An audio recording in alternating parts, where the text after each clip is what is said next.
This edition of MacVoices is sponsored by Linode, high-performance cloud hosting for everyone.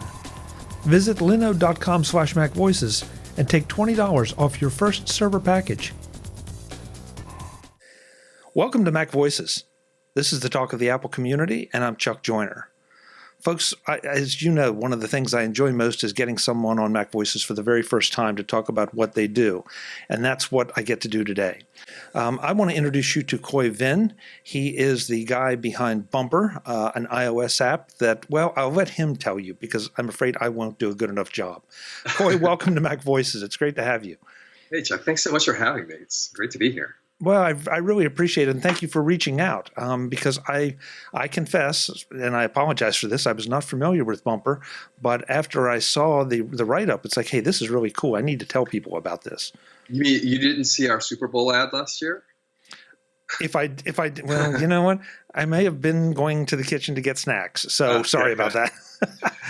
Yeah, totally fair. I mean, Bumpr is a side project that I do with a good friend, Scott Osler. We've been working on it for a number of years now, and we both hold down day jobs, but we really enjoy working together and really feel passionate about this app. So every once in a while, we get to squeeze out a little bit more work and update it, like we just did recently to version 1.30. And so it's an app that is it's actually very simple. It sort of intercepts your clicks on web links, URLs, or mail links, like mail to links. And it intercepts them and instantly gives you a little menu of the browsers or the mail apps that you have available on your Mac so that you can choose to send that link to whichever browser or mail app you like. This is a great way to separate, say, your work traffic from your personal traffic. Like I do a lot of work in Chrome, for instance, and so I send certain links to Chrome, and then for personal stuff, I like to send that to Safari. And so it's all done on the fly. It's lightning fast and super painless. And I'm biased, but I can't get by without it. It's always the first thing I install when I set up a new Mac. I can see how this would be something that you could become quickly addicted to, no question. So a bunch of questions here I know I want to ask, but the first one is, right away you say you intercept, and that makes me that much nervous because intercepting anything on the Mac is smacks of keyloggers or misdirection, and so explain that exactly how that process works and why I shouldn't be worried about it. Yeah, well, it's fair to point out that sort of poor choice of words, because we're actually not sending anything off of your Mac at all. It's entirely a local app. We have no analytics or anything. It's just, to be honest, it's just not worth our time as two indie developers. We just want to provide the best possible experience to customers.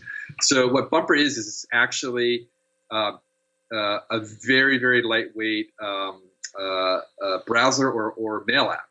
Rolled up into one. And it actually doesn't do anything aside from identify itself as a browser or mail app to your Mac. And so you set it as your default browser or mail app. And when you click on the link, it calls up that Bumpr UI because the Mac thinks that Bumpr is your default browser, let's say.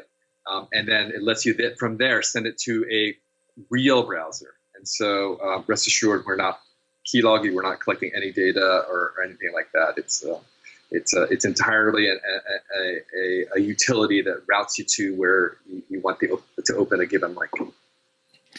That sounds like such a simple thing, but I really love it. In fact, we're all working at home right now, and there are certain things I only want to do in certain browsers.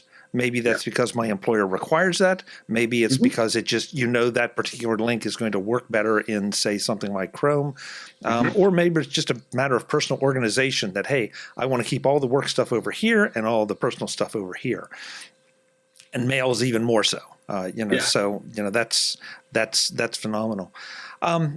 So what is the process like? I mean, does Bumpr automatically scan my Mac and say, hey, you've got these browsers installed, these email clients, and suck them in, or do I have to designate access to them?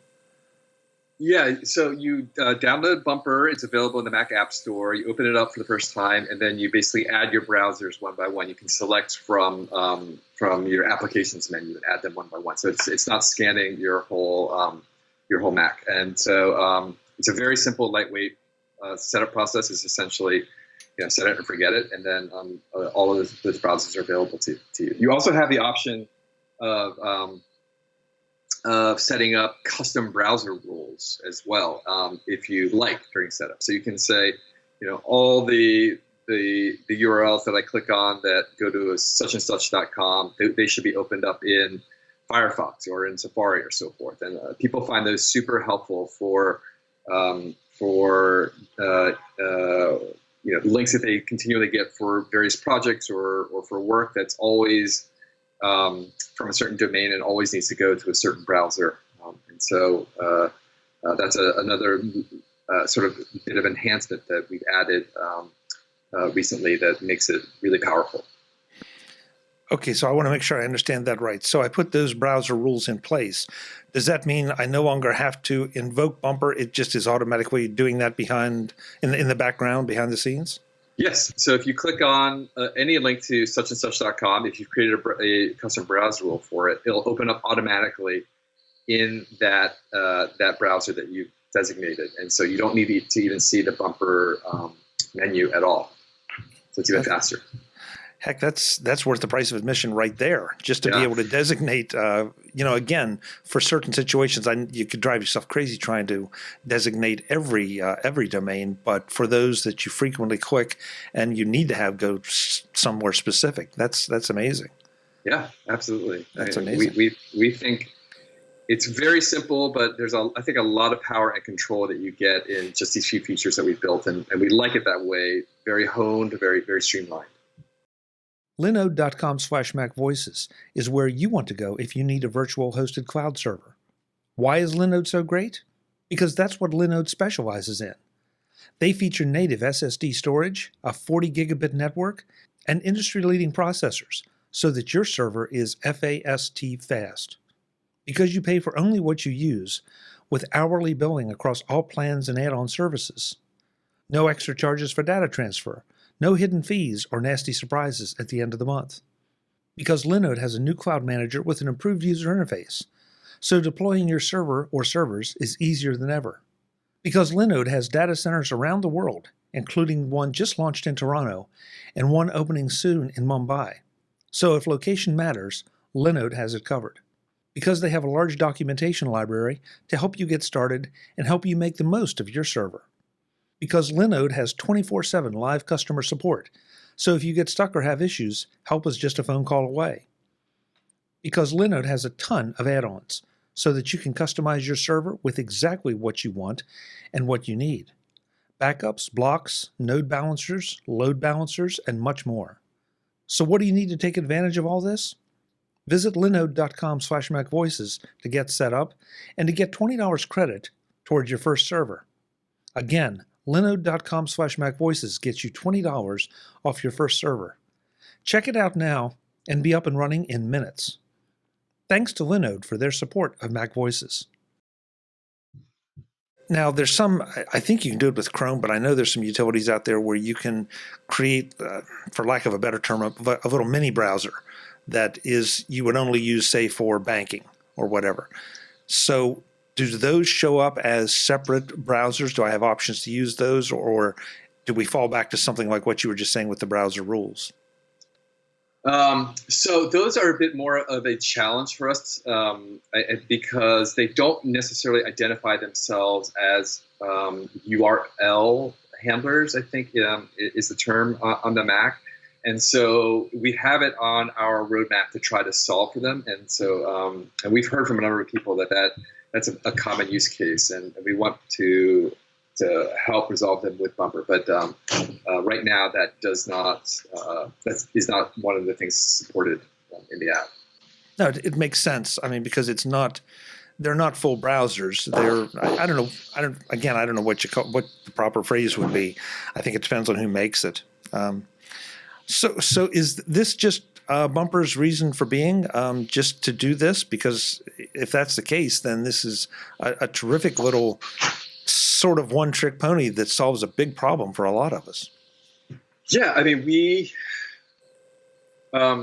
don't have plans to extend Bumpr into this big gargantuan app that does a million different things. We'd like it to stay very, very honed and very focused. And it really comes from like our initial need to be able to jump between different browsers and different apps, both for work and for privacy reasons. I do use Chrome, but I don't always like to send all of my traffic to Google, for instance. I much prefer Safari or Firefox. And so I always found it to be a really high friction to have to switch between these browsers manually, or have to highlight a URL or right click on the URL and copy it and then go and manually paste it into a different browser, or even open that browser if it's not open already. So Bumpr does all of that for you. And I think it's just fine doing just this fairly limited set of functionality. I agree, and I applaud you. I think there's this terrible temptation, especially for someone that's developing just one or two apps, to just keep trying to pile features on. And they end up, I think, with diminishing returns, if not maybe making the app less usable. So just the fact that, I set this up once, it sounds like I can add browser rules anytime I want. And maybe if I download a new browser and decide I want that, or a new email client, that I add that. But other than that, it's one of those apps that's going to slide into the background, and you're going to forget just that you ever set it up, but it's going to be useful every single time.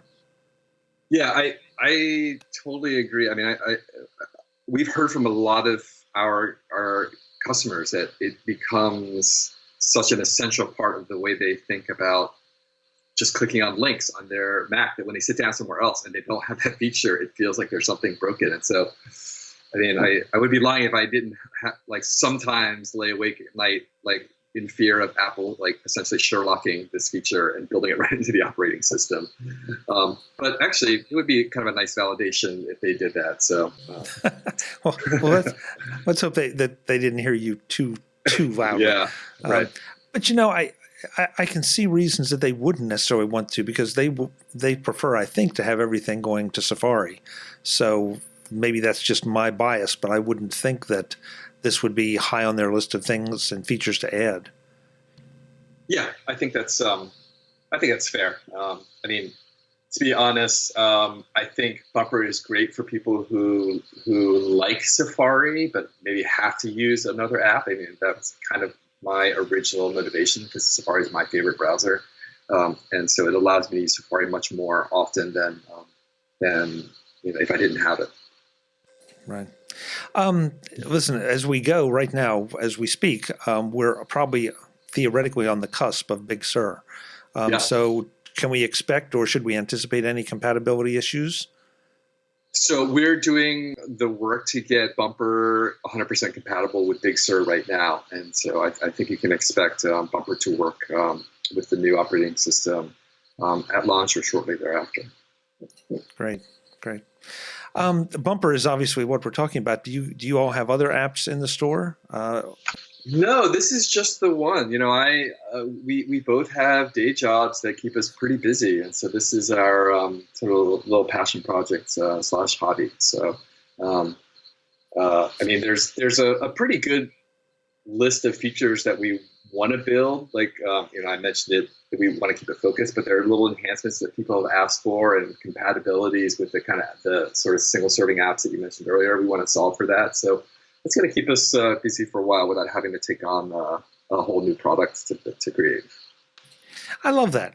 I mean, here are a couple guys that decided they had a good idea, and you got it in the App Store, and you're making hopefully a little bit of money from it, and you're solving a lot of people's problems. And again, in the era of COVID-19, one that I think a lot more of us have than maybe we did before. So good job. Yeah, thank you. Yeah. I think it's definitely a source of joy for us, and we enjoy our jobs too, but it's also nice to have a little bit of a release outside of work sometimes, and the more we hear people find it valuable, the more gratifying that is. So we're very lucky. Without asking you to name names or anything, do both of you also work in the tech and IT industry, or do you have completely different jobs? Both? Okay. Yes. Okay. So Scott is an iOS developer. He has been for a long time, super talented. And I actually work at Adobe in my day job. I run the team that designs Adobe XD, which is our UI UX design prototyping tool. And I've been doing design for a long time in various capacities, and have sort of been all over for a while. Yeah. Well, that's good. Then that means you both really have your handle on what's going on, as opposed to the developers who are really just doing it on the side. And I would think if with you're working for Adobe especially, you get to see a lot and keep your finger on the pulse of things. Yeah, so I talk about Bumpr as being a diversion from the day job, but the day job is also very, very creatively satisfying because I get to work making tools for people just like myself, other designers, other professional creatives, and so we work on lots of cool things. We get to think about the problems of creative folks like ourselves every day, and that's really a unique privilege. So I'm sort of lucky all around. I should keep reminding myself of that. I think any of us that have, whether they're passion projects or day jobs that they enjoy, you count yourself lucky. I can't imagine having to get up every morning and go to a job that I didn't love. I mean, I wouldn't have to hate it. Just even if I didn't love it, it's like, why would I do this, and why would I put myself through that? So yeah, I think not enough people get that privilege. So I think it's really worthwhile to periodically reassess, your good fortune if that happens to be your circumstance, and try to make the most of it. Yeah. So, folks, if you're out there and you're not happy with your job, take it from Khoi and take it from me, and quit and go find something you love. But make sure you can make a living at it. There's the other part. Yes, 100%. Yes. So Bumpr is in the Mac App Store, of course. Is there a website that we can send folks to see more of it? Yes, it's so first of all, Bumpr is spelled without the E. It's Bumpr, and the website is getbumpr.com. Great, and it is $2.99 in the Mac App Store. That's right, $2.99. So for $2.99, folks, this is one of those apps that, again, you're going to install, you're going to set up, and then you're going to forget about it because it's just there, and you're going to love it. So. Right, yeah, it's for the price of a coffee. You'll have everlasting productivity. Okay, there's a new phrase, everlasting productivity. I think you need that in your marketing. Yeah. Khoi, thank you so much for the time.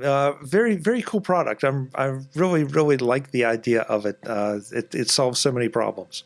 Thank you so much, Chuck. I'm such a fan, and it's really a treat to be a guest on your show. I really appreciate your time. Well, come back anytime. We'd love to talk to you again about whatever's coming next. Cool. Thanks. Great. Folks, I'm Chuck Joyner. This is MacVoices. Yeah, I'm a fan of these little apps that maybe aren't terribly sophisticated, but they do one thing, they do it really well, and they solve a problem. And if it can tick off those things, then I'm in. And this is one of those that does that. Until the next time, and as always, thanks for watching. Visit MacVoices.com for show notes and to connect with Chuck on social media.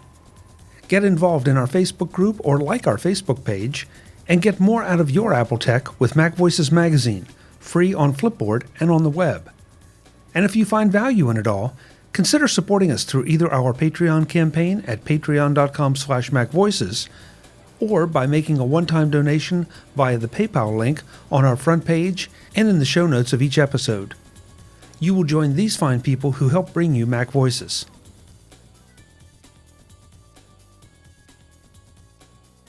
Advertising handled by Backbeat Media at backbeatmedia.com. Bandwidth provided by CacheFly at cachefly.com.